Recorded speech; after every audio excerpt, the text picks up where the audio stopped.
Assalamualaikum warahmatullahi wabarakatuh. Sebelumnya perkenalkan, nama saya Kaifantaki Putra dari Manajemen Bisnis Syariah dengan konsentrasi digital marketing. Ingin menjelaskan zakat profesi.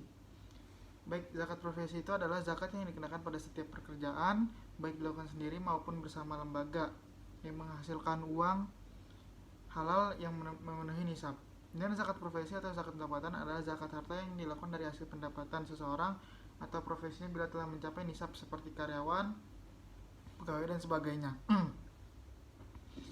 Adapun dalil khusus yang ada di Al-Quran yaitu pada surat Al-Baqarah ayat 267 yang artinya, wahai orang-orang yang beriman, infakkanlah, zakatkanlah sebagian dari hasil usahamu yang baik-baik.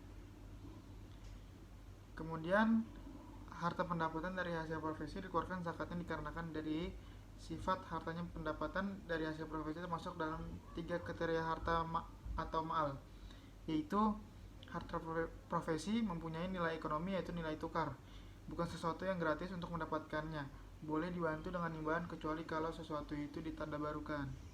Yang kedua, harta profesi disukai semua orang bahkan banyak memerlukannya. Harta profesi yang dizakati adalah harta yang dibenarkan permanfaatan secara syar'i. Karena termasuk dalam kriteria harta atau ma'al, maka harta yang didapatkan dari hasil profesi termasuk dalam jenis harta yang wajib dizakati. Bahkan pada kenyataannya pendapatan seorang dari hasil profesi jauh lebih baik daripada pendapatan hasil pertanian, khususnya di negara-negara non-agraris.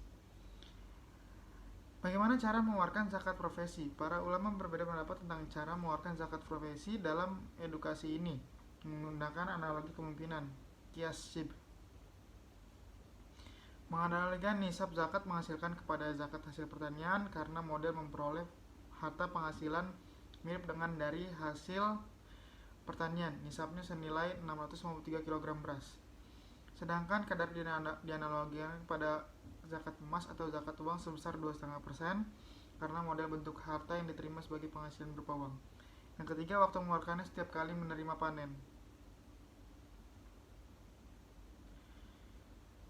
Adapun pola penghitungannya bisa dihitung setiap bulan dan penghasilan kotor menurut pendapat dari Yusuf Qaradawi, Muhammad Ghazali dan lain-lain. Realitanya di Indonesia setiap penghasilan sudah dikenakan pajak. Maka yang lebih realistis penghitungan zakatnya adalah diambil dari take home pay sebelum dikurangi pengeluaran untuk kebutuhan pokok. Contohnya, yaitu Bapak Dedi adalah seorang karyawan sebuah perusahaan swasta. Setiap awal bulan ia mendapat gaji dari perusahaannya take home pay sebesar 8 juta. Dari gaji tersebut beliau keluarkan untuk kebutuhan pokok, biar rumah tangga dapur sebesar 3 juta, untuk sekolah 2 orang anak sebesar 1 juta, membayar cicilan rumah sebesar 750.000, bayar telepon dan listrik 500.000.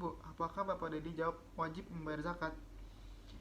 Oke, jawabannya adalah ketentuan zakat penghasilan. Nisab zakat penghasilan adalah 693 kg beras, atau jika harga beras per kilogram 10.000, maka nisabnya sebesar 6.530.000. Tarif atau kadarnya 2,5%. Penghasilan Bapak Dedi adalah sebesar 8 juta dan sudah melebihi dari nisab. Maka Bapak Dedi wajib membayar zakat dengan perhitungan sebagai berikut. 8 juta dikali 2,5%, yaitu 200.000. Baik, itu saja yang bisa dapat saya sampaikan tentang zakat profesi atau zakat pendapatan. Kurang lebihnya mohon maaf. Wassalamualaikum warahmatullahi wabarakatuh.